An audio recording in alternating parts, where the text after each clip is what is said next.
What will your tomorrow be like?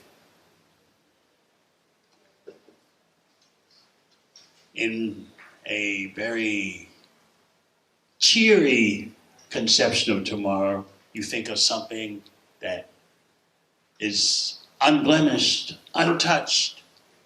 It emerges just after midnight with completely new possibilities. A clean slate. In that sense, tomorrow seems to be a great responsibility in your hands, like the arrival of a newborn infant. What are you going to do with tomorrow and all its unlimited possibilities? The yoga science teaches us something different about tomorrow. It teaches us that tomorrow is conditioned by today, and today is conditioned by yesterday. The three phases of time, past, present, and future, are all bound up with one another. So there's really no such thing as a fresh start in material existence. The first thing that an aspiring yogi and meditator learns is that everything is conditional and interdependent. So how can you make a clean getaway? How can you make a fresh start when we're carrying the burden of so many yesterdays into our todays and then projecting into the future? This chain that binds us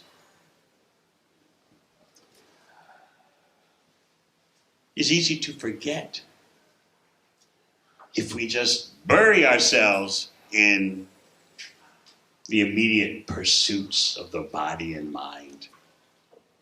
And then, like the proverbial ostrich sticking his head under the sand, we can avoid trying to understand how we're so bound up while thinking we are free. So again, the standard conception of tomorrow is that it comes untouched, unscarred, emerging just after midnight. And so you should look forward to tomorrow with a sense of complete openness, thinking that anything can happen. My possibilities are unlimited. It's only my mind that is limiting the possibilities. No, there's much more going on than that. Our existence is like a snowball rolling down the hill. And as the snowball rolls down the snowy hill, it picks up more and more snow and gets bigger and bigger. Our past lives have snowballed into our present life today. And that snowball will continue rolling into our future.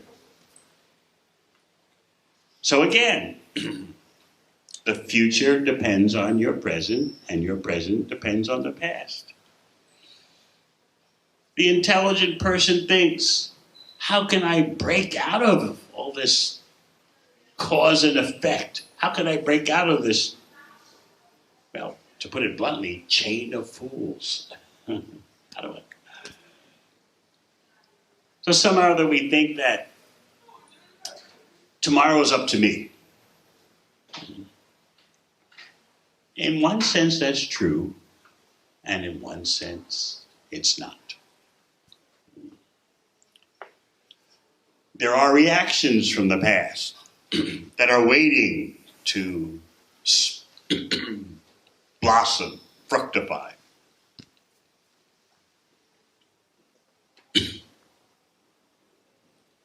The yogi is concerned. How do I deal with all that I'm inheriting from my past? The reactions. Many of you know something about karma. What goes around comes around.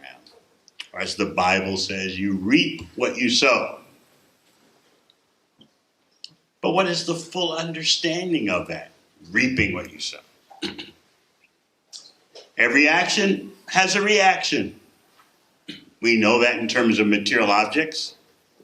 If I knock this, there's a reaction. Part of the reaction you can see, and part of the reaction you don't see, because it's beyond the perception of your eyes or your ears, nose, and other senses. But just by my doing this, the universe is never the same. The reactions go on and on and on beyond the human range of perception. So you can understand that. But what about the reactions to your consciousness? This is what the genuine meditator is concerned with. Your consciousness makes things happen. And we have a particular level of consciousness now based on what we've done in the past, in our previous life. Let me explain that more. You can think of a lamp with a lampshade.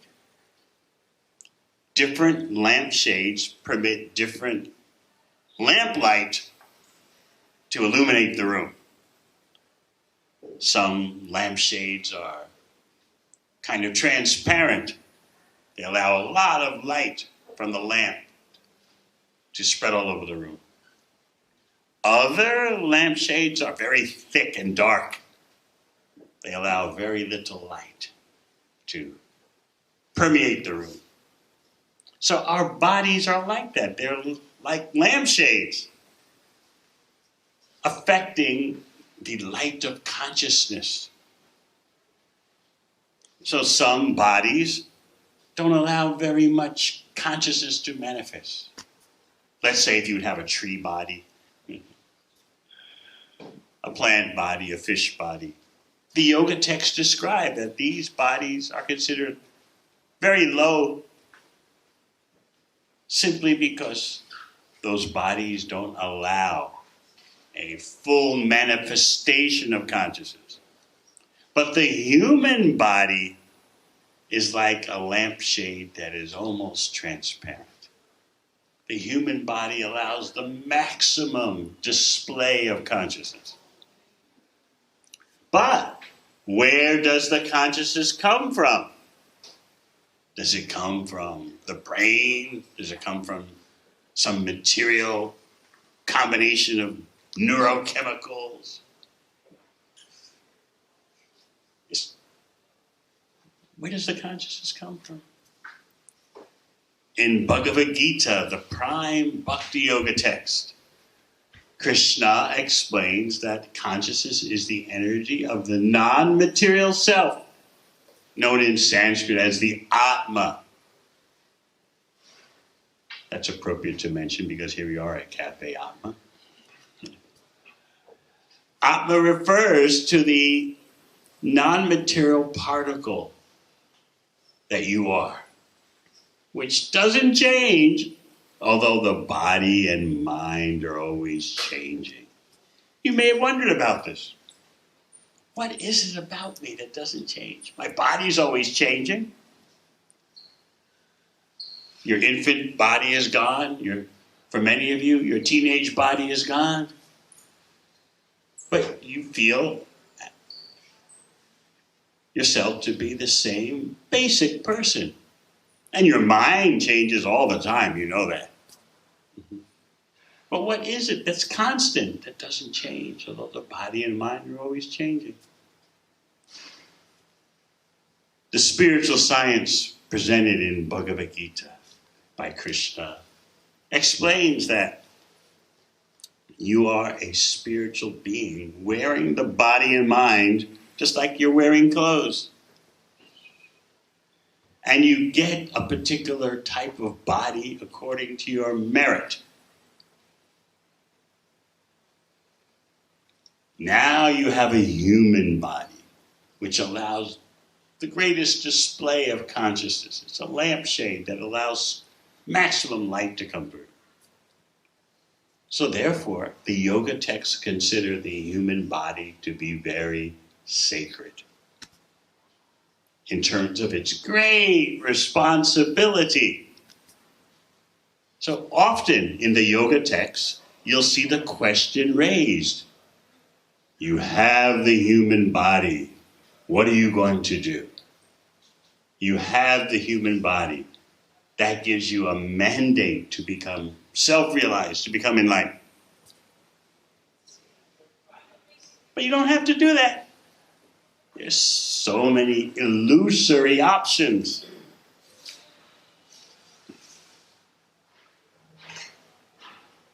The intelligent person is thinking, how do I break out of all the past conditioning?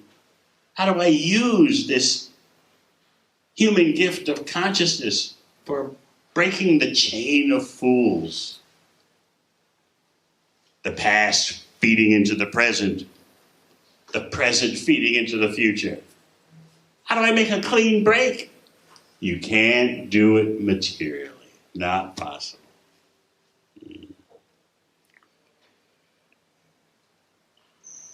Actually, a real human civilization is concerned with these issues. Because no matter how expert we are at making adjustments and improvements in our material life, we'll get the reactions that we're due from our past activities. We can impress others with our expertise, our intellect, our physical strength, our athleticism. But we can't do better than what our karma allows. Another terminology for karma is chained victimization. It's bad enough to be a victim, but to be a serial victim, chained victimization. The intelligent person is thinking, I've got to break out of this.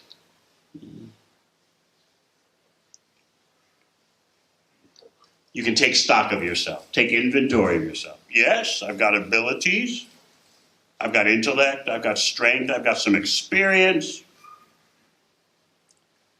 But try to understand the overall picture. Consider yourself, for example, to be in the middle of the Atlantic Ocean, a swimmer. Just like our friend Diska from the Netherlands. She's here with us today. She's a triathlon athlete. Run, cycle, and swim. So she's obviously in shape. But suppose she's dropped in the middle of the Atlantic Ocean. She can show her expertise, her fitness, her endurance, but how will she get out of the ocean? So in other words, if we're foolish, we'll just look at her expertise in swimming in the middle of the Atlantic Ocean. We won't see the whole picture that, hey, no matter how expert you're swimming, you're not going to make it out of the ocean by your efforts alone. But if we're foolish, as I said, we might probably compliment her. You're looking great out there in the middle of the ocean. What a powerful swimmer you are. And we just forget the whole picture. That unless someone comes to pull you out, you are going to drown because you're going to attain a state of exhaustion sooner or later. Maybe later than what would happen to you or I, because we're not in such shape, such great physical shape. But still, the result would be the same. So we need to understand the ocean of action and reaction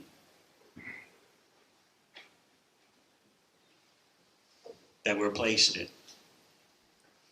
We need to understand the ocean of karma. So here we are, thrashing about in that ocean. Sometimes we thrash about very expertly, very stylistically. Just like, for example, let's say Diska's in the middle of the Atlantic Ocean, and with her mighty swimming ability, she's demonstrating such athletic prowess. And you would look at what style triathlon suit is she wearing? Her equipment, oh, it's the latest. Oh, what about the colors? Is she wearing the latest fashionable colors? But what does all that matter? An intelligent person would say, she's in the middle of the ocean, whether she's wearing a red triathlon suit or a purple one, she's not getting out of that ocean, no matter how expertly she swims for X amount of kilometers. So this is how we need to evaluate our life. We may have expertise, intellect, even experience, but we're in overwhelming surroundings. Well, how to deal with those surroundings? The reactions of karma are all around us. The reactions of karma are even our very body and mind. In Bhagavad-Gita, the prime Bhakti Yoga text, you find out that your body is a karmic reaction itself, just as your mind is. So you see varieties of human bodies, just like you see varieties of cars. There's the Rolls Royce, or there's a Ford or something like that, Hyundai. And according to your financial resources, you get a certain kind of car, or get a certain kind of flat or home to live in.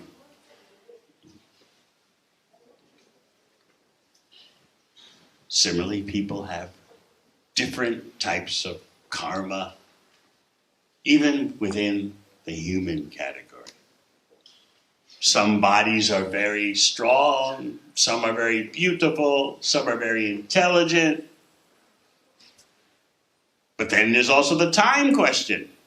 How long is this particular body going to be beautiful? How long is this particular body going to be strong?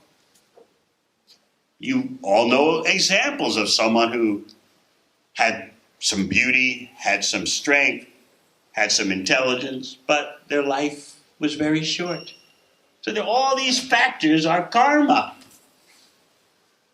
So again, how do we cope with that ocean of karma? And actually that ocean of karma even affects our happiness and distress. The Bhakti Yoga text will explain to you that the amount of happiness and distress that you will get in life depends on your karma. So here we are, struggling to be happy, struggling to beat back distress, but you're going to get what you're supposed to get according to your past, according to the reactions coming from the past.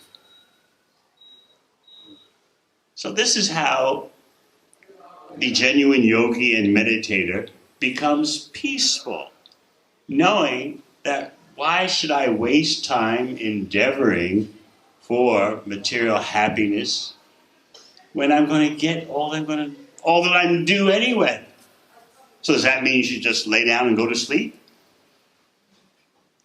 Sometimes people think, oh, this Indian philosophy is very fatalistic. It teaches you that everything is predestined, so therefore you just lay in the street and do nothing. No, don't lay in the street and do nothing. Endeavor for enlightenment.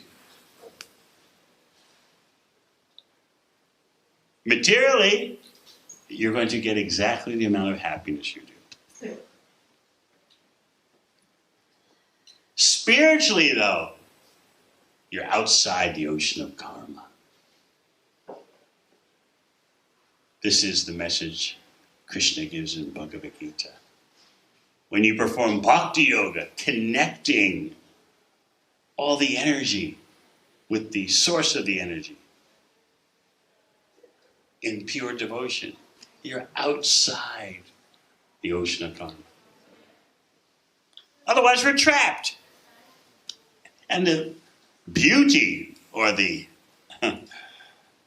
painful truth of this trap is that you don't even see it. It's all up to me. I've got to have high self-esteem. I've got to be a go-getter.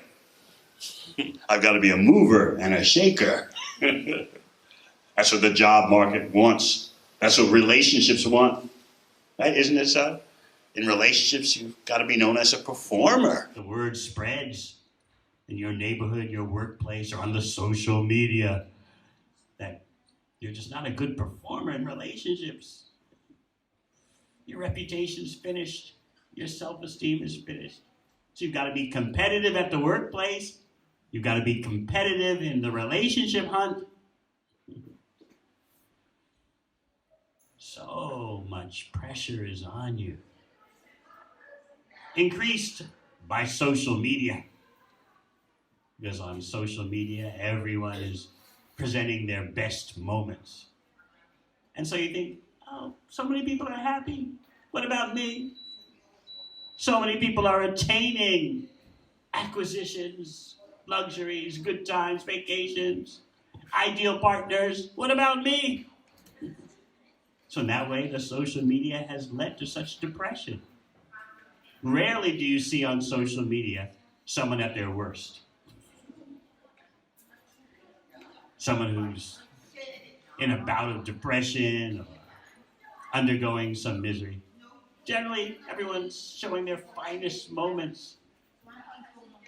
And so naturally you think, what about me and my magic moments? When do I get a few moments in the sun? So there's so much pressure. We take it as natural. We don't understand that pressure is binding us. It's unnatural. It's not organic. So to have a truly natural lifestyle,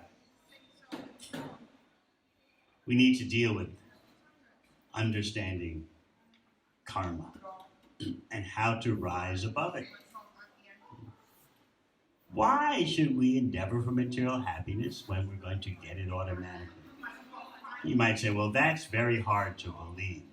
I mean, what am I supposed to do if I'm not trying to be happy? Some of you might say, that's even why we came here tonight. To hear you talk about how we're going to be happy. And now you're telling us that we're going to get as much material happiness as we're due, not one drop more, not one drop less. Well, then what are we supposed to do? Don't endeavor for material happiness. It will come according to your karmic allotment.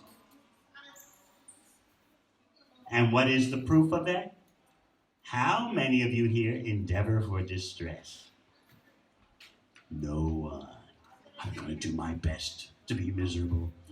I'm going to do my best to get all the distress I can get my hands on. None of you do that. It still comes. So similarly, the Bhakti Yoga texts say, your material happiness will come in the right amount whether you do something about it or not. Think about it. You never endeavor for distress, but it comes in your life. Just like the rain will fall, the distress will come. Same for your happiness. You have a karmic allotment of distress and happiness. Because the present is conditioned by the past. The future is conditioned by the present. It's all chained victimization. So when do we get a fair go? When do we get a clean chance to forge ahead? Not materially. On the material plane, everything is karmic and everything is rigged. Therefore, the genuine yogi and meditator wants to rise above that game that's rigged. You can only rise above it spiritually. Otherwise, we're just condemned lifetime after lifetime to. I wonder if you know the Greek mythology about Sisyphus.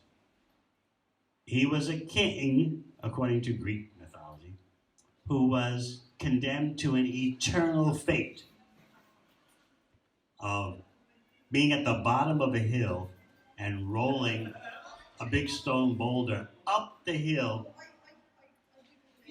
to get it over the top of the hill and let it roll down the other side. But every time he'd get the boulder up to the very top of the hill, it would roll back on the same side. But still, he was condemned to push the boulder up to the top of the hill, but it would never go over the top, down the other side. It would always just roll back down on the same side. So, how's he going to be happy? What's he going to do? Existentialist philosophers say Sisyphus should imagine himself happy. He's got that freedom. Okay, there's no way out of his rolling the boulder up to the top of the hill and having the boulder roll right back down where it started, and he's got to begin all over again, the whole process. There's no solution to that, but in his mind, he can imagine himself. I'm happy, I'm free. But you want a better life than that. You want a much better life than that.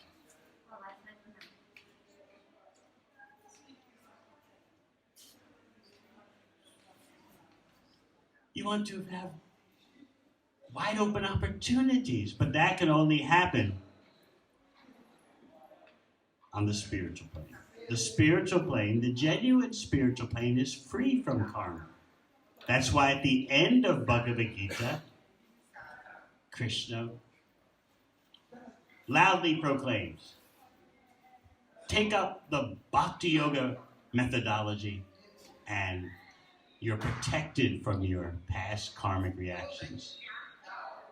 You're pulled out of that ocean of karma. It's like someone swimming on their own in the middle of the Atlantic Ocean.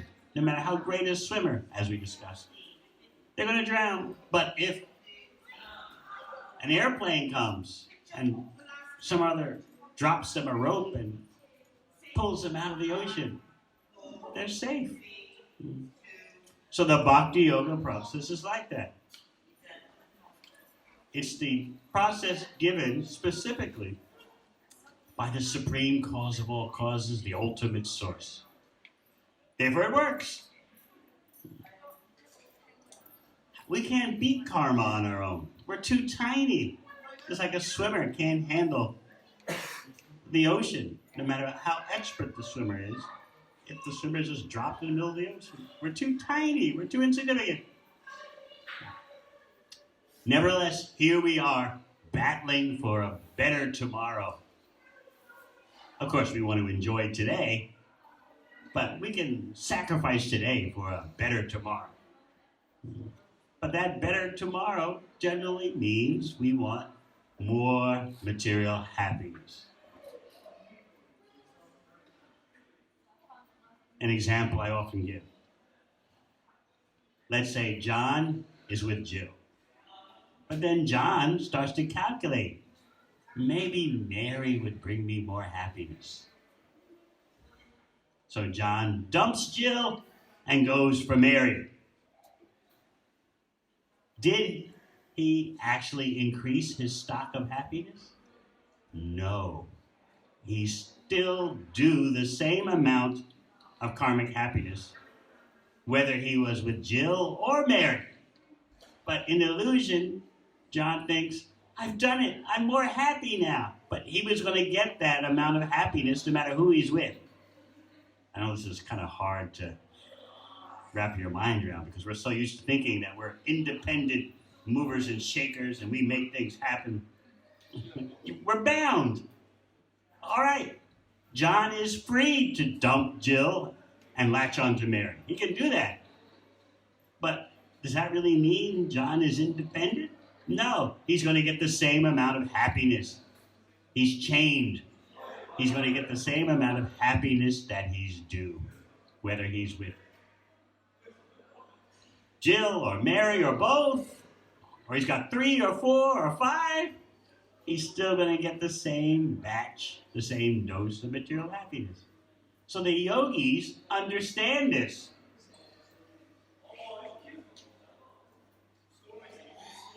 They understand the futility of jumping from one material object to another, one material endeavor to another. So here we are in the world, and we see so many problems. Environmental problems, political problems, economic problems, psychological problems. And you wonder, what kind of world will you leave for your children? Or why even have children? Why bring children into a world which has no solutions? And it's true, there are no solutions on the material plane. As Albert Einstein is reputed to have said, a problem cannot be solved on the same level that it originates. You've got to go above. You can't slug it out on the same level that the problem originated. You can't find a solution that way. So I wonder how many of you thought of this. You see the problems today, and there's no doubt there are crises everywhere. But there's a saying coined by an economist in the USA that actually has some profound value to it. He said, a crisis is a terrible thing to waste. Think about your individual life. Think about your society and all the crises that are faced both individually and collectively. Is a crisis all bad? Actually, you can use a crisis to go to a level beyond which you would normally attain or strive for. So why waste a crisis? A crisis makes you reevaluate, makes you reconsider. So we live in these kind of times now, in which you can pick a crisis coming from every direction. Crisis in the north, crisis in the south, east, west, northwest, southwest, northeast, northwest, up, down, they're all around. Take your pick of the crisis you want to do. Whatever is your favorite, or whatever weighs most on your mind. Still, that crisis is a terrible thing to waste. It's an opportunity. So the whole crisis of our human existence is the greatest opportunity. But if we allow ourselves to just always be so distracted and played out, dealing with immediate issues, temporary concerns. Oh, my body wants this, my mind wants that. If we can't get beyond that limitation, we'll never be able to do ourselves good. We'll be wasting our life. Just like a swimmer thrashing about, no matter how expertly, in the middle of the Atlantic Ocean. Doesn't matter how expert the swimmer is displaying his or her talents. You can't make it out of the ocean on your own. So it's like that with the ocean of karma. In this way, if we want to rescue tomorrow, we've got to deal with the reactions coming from the past, which are shaping our present, and our present will shape the future. So in this way, again, chained victimization. And all the while, we think we're free. That's the amazing thing. We think we're independent.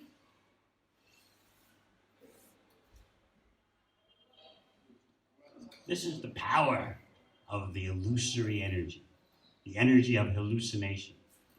Krishna talks about this in Bhagavad-Gita. Krishna explains that there's an energy of illusion that comes from Krishna, and you can't handle it. It's too much. It's too powerful for you to break out of on your own. But if you take up the methods that Krishna prescribes, then you can handle that energy of illusion. Just like a little child on his or her own could be frightened. But when the little child runs to the parent, if there's a good parent, the child has shelter. So the top rung of the yoga ladder is all about how to take shelter. Once through knowledge, we get over this hang-up that I'm free and I'm independent. Just look at my abilities, look at my wealth, look at my beauty, look at my strength. No, we're swimmers in the middle of the Atlantic Ocean, and we have varying degrees of strength and expertise due to our karma, but we can't get out of that ocean alive. So the genuine yogi and meditator is always thinking, how can I solve humanity's problems when there's this chain of action and reaction? How to deal with that? Because you may change people's circumstances, but they're still going to get what they're due. So I hope that we can think deeply about this. How do I rescue tomorrow when tomorrow is hinged to the present and the present's hinged to the past? Such interdependency is beyond my capacity to deal with. Materially, that is. You may notice two persons can be born in the same family. They can even be twins, and their outcomes are completely different. It's because their karma is different.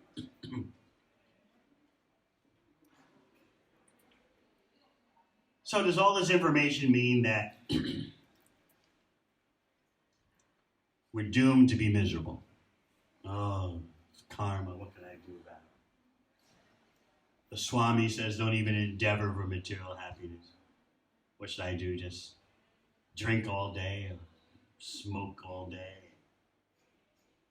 No matter what you do, it's meaningless, it's pointless. There's no meaning to life. No, that's not what I'm saying. We should know the real way to endeavor. And we should know about what we should really pursue. That's our non-material progress, our non-material development.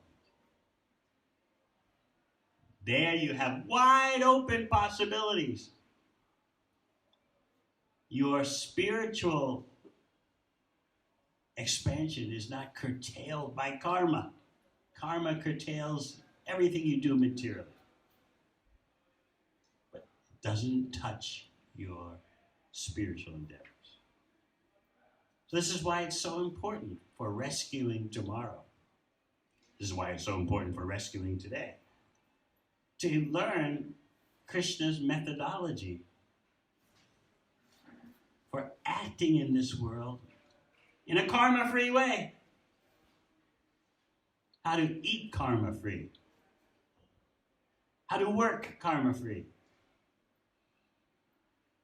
How to have a family karma-free. That science is given in Bhagavad-Gita. So the greatest treasure for human society is knowledge of how to live a karma-free life. So before you get angry at someone else for interfering with you, before you get angry at the world or the political system or the economic system, first recognize that the real enemy is karma. So it's very important for us to have a genuine overview of our cosmic existence. Otherwise, we're just wasting time, like running on a treadmill. It won't take you anywhere. You'll become very fit, but you'll never get anywhere.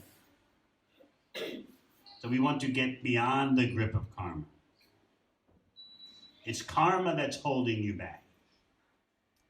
The reactions that you're due from previous actions. So, finally, it's very ridiculous for us to think that one life is all you get. Why think like that? You can't remember, probably before you were 3 years old. Maybe a few of you can. But most persons can't remember before the age of 3. Does that mean you weren't around before the age of 3? Just because you can't remember it? You may remember, you may not. Similarly, you may remember your past life, you may not. So what?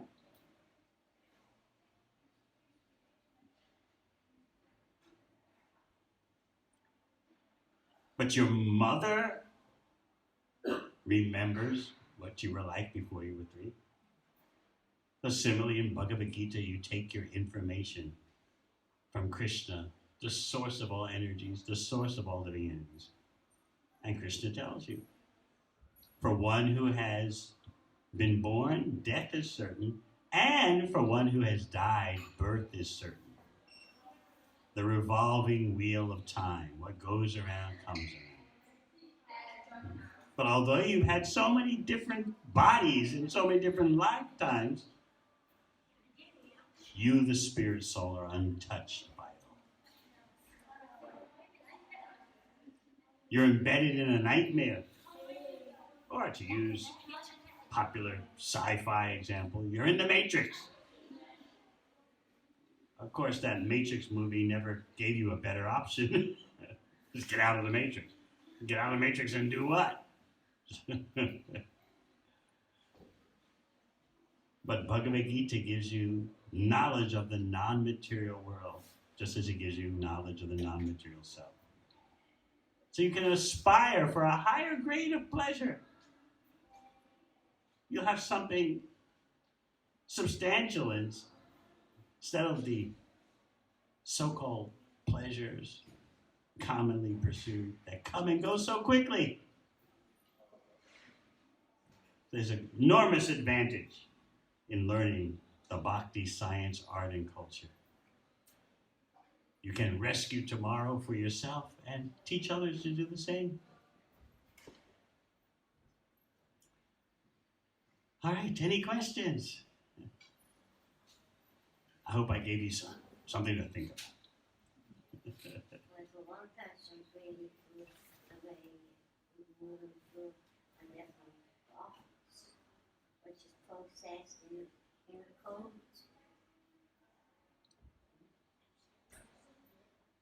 We'll get back to it. Any questions?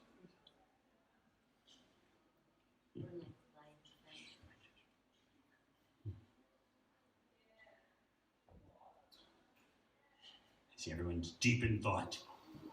Are there any circumstances that might kind of have a different perspective to the argument?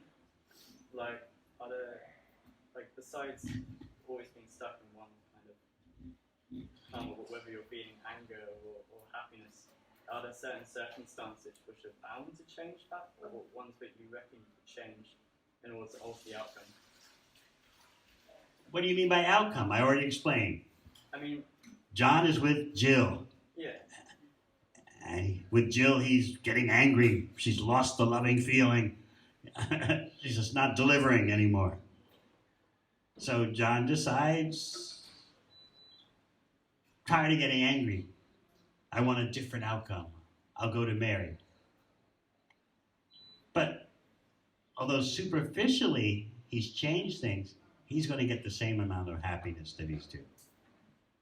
But superficially, the situation, the packaging can change. Does that mean that certain people are inevitable to meet? Say, for example, like you meet someone that's just come to you randomly, you start talking to them, and then you start a relationship with them. Is that inevitable through karma? It can be.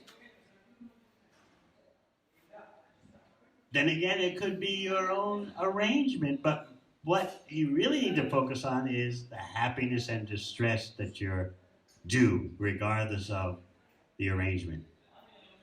You have to shift your vision a bit. How does one do that? Huh? How does one do that? Through knowledge and the implementation of the knowledge. That's why we have the Bhakti Yoga knowledge and the Bhakti Yoga lifestyle. You need to learn how to live karma-free. Are there any tips? Uh-huh. Are there any tips? Sorry. Are there any tips? Tips. Yes. The beginning, the great beginning is sound vibration, spiritual sound. The Krishna mantra, that sound vibration arouses your non-material self. And then you develop a desire to act non-karmically. So everything begins with that sound. Just like in the Bible it said, in the beginning was the Word. The yoga text would agree. In the beginning was the mantra.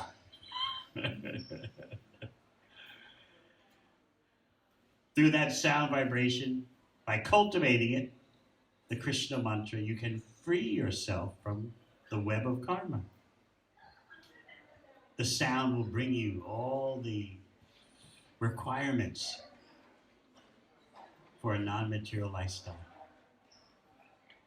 In other meditation practices, sound is often regarded as sometimes a distraction to the meditation process. Material sounds are distraction, I agree. But authorized spiritual sound is what your mind is longing to focus on. So the Krishna mantra is not a material sound. But that you need to practice and experience. That's the beginning. And by the purity that the mantra, the Krishna mantra brings you, you'll be inspired to transform your lifestyle.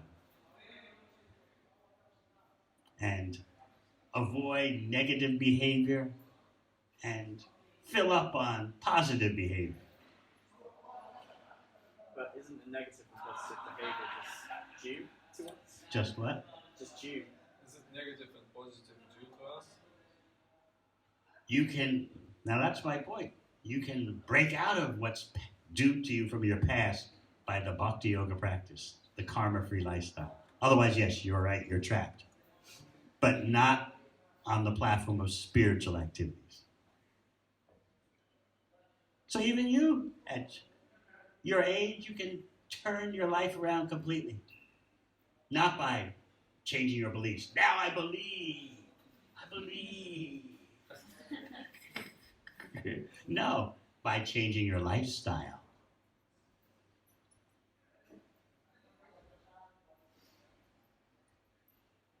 lifestyle engineering, how to shape your life for experiencing higher levels of knowledge and pleasure.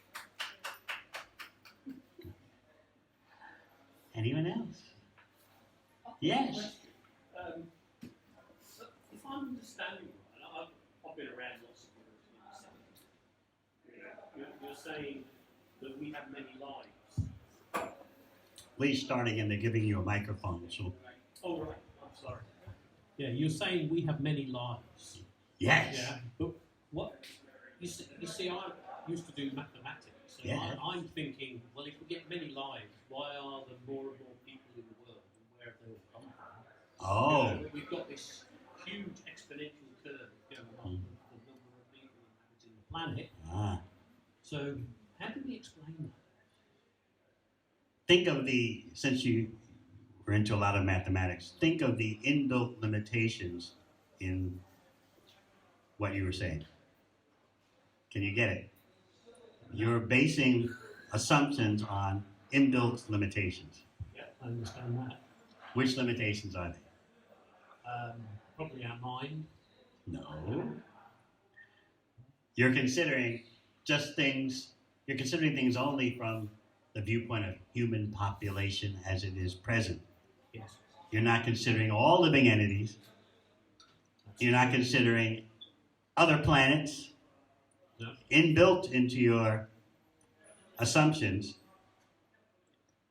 are the notions that only the earth has human beings. And in fact, human beings are the only way that you can become a human being again.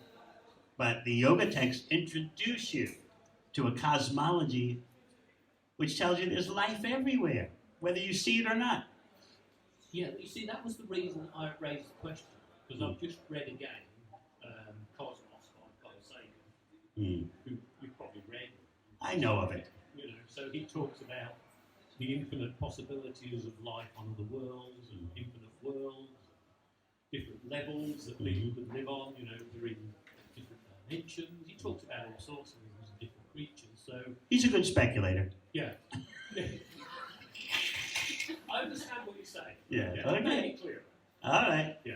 I recommend Bhagavad-Gita to you since you have a mind for those kind of things. Okay. I'll read it. It'll give you a workout.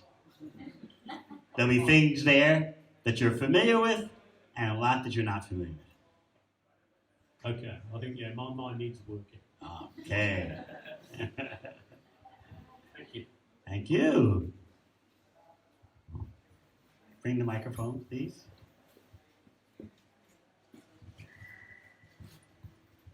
What do you mean by karma-free lifestyle?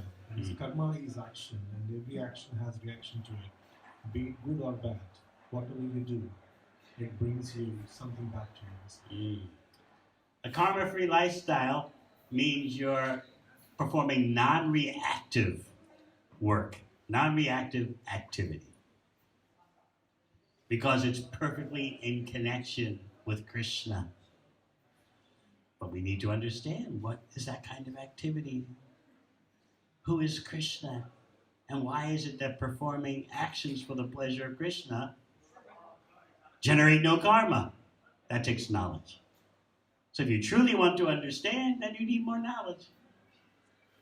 So when Arjuna followed Krishna's direction in the Yes. battlefield, did he do a karma-free action there? Exactly. In the beginning, since you brought it up, in the beginning of Bhagavad-Gita, Arjuna was worried about karma, as everyone should be. But then, when he's enlightened with knowledge, he understood that by acting in perfect harmony with the ultimate source, with Krishna, his life is karma-free. Very good. So now you should apply that. That's my last question. So, All right. so if Arjuna acted karma-free, but his actions has affected so many other people in the battlefield, so did they not affect other people's lives? They're getting their karma. But Arjuna is not getting any karma. everyone gets what they deserve. We've got to get this idea out of our head that there's injustice in the cosmic arrangement. Now, that doesn't mean that when people are suffering or being oppressed, you just say, oh, it's just your karma. We don't do anything about it. Just like, let's say I break my arm. Do I just say it's my karma, or do I go to a doctor and get my arm fixed? So you act without attachment. That's a difficult art to learn without higher knowledge and without a guide. Because it seems like anytime I act, there's going to be a reaction, just like you brought up. All right, Arjuna was karma-free in his activity, but what about the other people around him?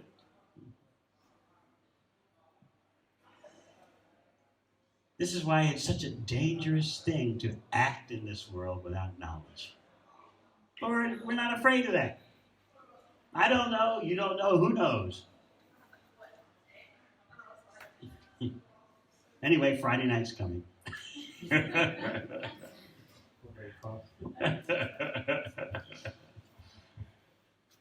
Very good questions, thank you.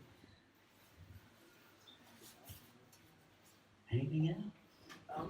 So, Give him back the mic. yeah.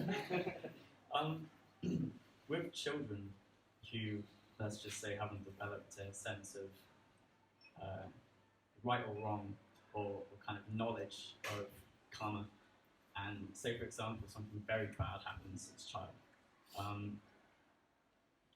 Karma, I've always been told, is worked around how you act in life. If you act negatively, you're going to get a negative karma, and vice versa. However, with a child who hasn't really done anything at all, and something horrible happens to them, how is that explainable? Again, inbuilt in your statement are certain assumptions. Can you catch them? No. Very easy. I mean, I assume that Diska, can you catch his assumptions in what he's saying? if something bad, if a child comes from a bad background, then that would perhaps accelerate its chances of having a worse life. But is it? Again, you're assuming something. I assume it has something to do with the parent. You know, because Here, Diska from the Netherlands is right there in front of you. Can you tell him what his assumptions are? Can you catch it, Diska? I mean, You're assuming that the child is innocent instead of assuming that the child is bringing into this lifetime karma from previous lifetimes. You're assuming one life is all there is, and that is a complete assumption. okay, I get that. Thank you. It's okay. In other words, there's no such thing as an innocent child. The child, when he or she is an infant, has the seeds of karma in the body, just waiting for the right time to sprout and blossom. So, say you're born. Do you remember when you were 8 years old? Yeah. Assuming, and don't mind, but just assuming you're heterosexual, when you were 8, your mentality was one way, but what happened when you were around 12 or 13? I can't assume I would have changed much, to be honest. I was just Everyone knows there were some changes that made life complicated. perhaps. Perhaps. So, although you weren't thinking about, assuming again you're heterosexual, you weren't thinking about the girls when you were 5 years old or 6 years old. But what happened when you were 12 or 13? No, I still wasn't thinking about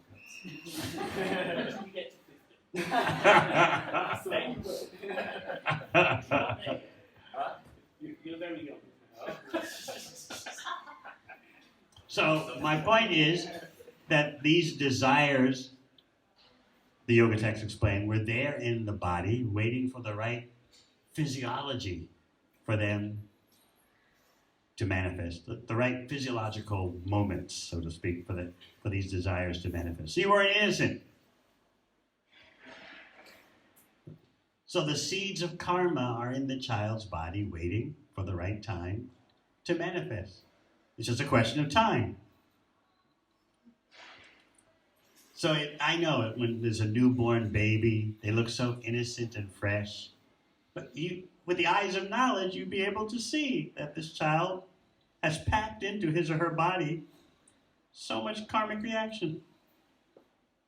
So therefore, if you're really going to solve the world's problems, we've got to deal with karma. And that's why at the end of Bhagavad-Gita, Krishna makes that offer. Do things my way and I'll protect you from all karmic reactions. Don't worry. This is the original No Worries program. Say, for example, someone starts living a karma-free lifestyle.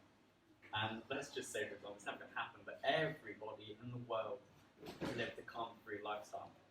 It's not going to happen. It's not going to happen. There are always going to be some fools.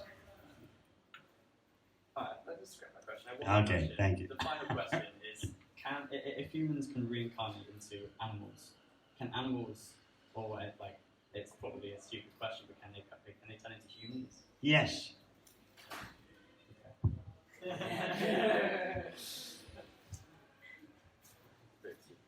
Way in the back, yes. How do I tell whether or not any action I make in the present moment is in alignment with Krishna or not? You take guidance and direction from the knowledge that Krishna gives. Just like when I come to the UK from the USA, how do I know which side of the road to drive on? I take direction from the road code. So you need knowledge. And as a human being, you're held accountable for lack of knowledge. Just like if I come to the UK and say, hey, well, no one told me to drive on the left side, I'm just being innocent, I'm being well-intentioned, I'm driving on the right side of the road, It's a great way of meeting people face to face.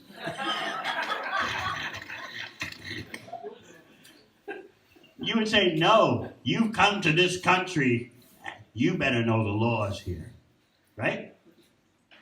So when I have a good feeling in my heart when I drive on the right side of the road, Well, Krishna says that if you devote your actions to him, then Oh, you've read that? Yeah. Very good. then the actions are harmless because they're done in devotion to Krishna. Indeed. So if I sort of every single day I say, oh Krishna, may all of the actions I perform today be in devotion to you, am I then automatically living a harmless lifestyle? It's not just about saying or believing, it's about behaving properly. I don't know what's right or wrong. Everyone That, you have to take direction. Direction from where? Krishna speaks in Bhagavad-Gita how to live a karma-free life. Someone who knows the science of Bhakti Yoga can teach you how to apply Krishna's instructions in Bhagavad-Gita. You've never taken any instruction before? Music lessons or something? I usually go off intuition. You've never taken any instruction in your life? Yeah. For what? A few different things. I've had driving lessons. Why didn't you tell the driving instructor, I just want to follow my intuition?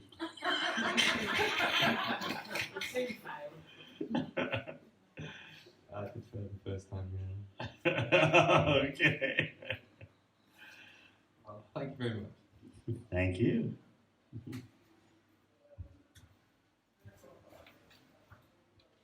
Very nice question.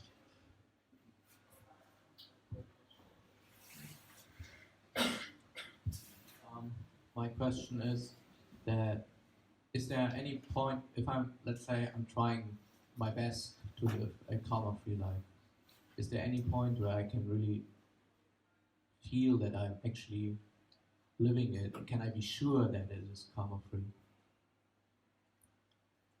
Yes. You can be sure if you take your knowledge from a perfect source and apply it, then you can be sure. If you speculate, or say you're following your intuition, you're just groping in the darkness this way, that way. So the whole genuine yoga and meditation system is based on taking knowledge from the ultimate source. And to apply that, you need some guidance. It's not that difficult. The problem is we think we're independent and free when we're just like swimmers on our own in the middle of the Atlantic Ocean. You can be a triathlon athlete like Diska, but still you're not going to get out of that ocean on your own.